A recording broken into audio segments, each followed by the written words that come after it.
Next time যদি কোনো post বা কোনো স্টোরিতে ডেডিকেট করে মিথিলাকে বা আমাকে যদি ডেডিকেট করছে, এটা দেখে আমার মন চাইতেছে আমার শত্রুদেরকে আমি এইটা দিয়ে একদম উড়াই দিতে পারতাম, তাহলে আমার মনটা একদম শান্ত। তো বন্ধুরা, সত্যি আবারও কি হয়ে গেল তাদের ভিতরে? তো আবারও কিসের ঝামেলা লেগে গেল তাদের ভিতরে? ঝামেলা তো 3 বছর ধরেই লেগে আছে। আমি খারাপ, আমি জানি, সেটা আমি না। সব কিছুই জানতে পারবেন আজকের এই ছোট্ট ভিডিওর মাধ্যমে। তাই বন্ধুরা, ভিডিওটা ইন্টারেস্টিং হতে চলেছে, তাই ভিডিওটি একটু না টেনে শেষ পর্যন্ত দেখতে থাকুন। আর হ্যাঁ, আপনি যদি এই চ্যানেলে নতুন দর্শক হয়ে থাকেন তাহলে এই ভিডিওটি লাইক করে চ্যানেলটি সাবস্ক্রাইব করে সাথেই থাকুন। চলুন এবার ভিডিও শুরু করা যাক। অপমান আছে, কাকে নিয়ে ঝামেলা লাগছে, কে ঝামেলা বাজাইছে, সব আছে।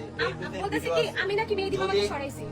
বন্ধুরা, রাকিব হোসেন কোনো এক ভিডিওতে ইয়াসিন ও মিথিলাকে ইঙ্গিত করে কোনো কিছু একটা বলেন, তো সেই কারণে ইয়াসিন এগুলা বলতেছেন লাইভে এসে। বেশি বাড়াবাড়ির পর্যায়ে যায়, আমি কিন্তু একদমই তাদেরকে মেরে ফেলবো, কারণ ধৈর্যের বাঁধ ভেঙে দিয়েছেন তারা। হ্যাঁ বন্ধুরা, এবার লাইভে এসে ইয়াসিন মিথিলা এগুলাই বলতেছেন।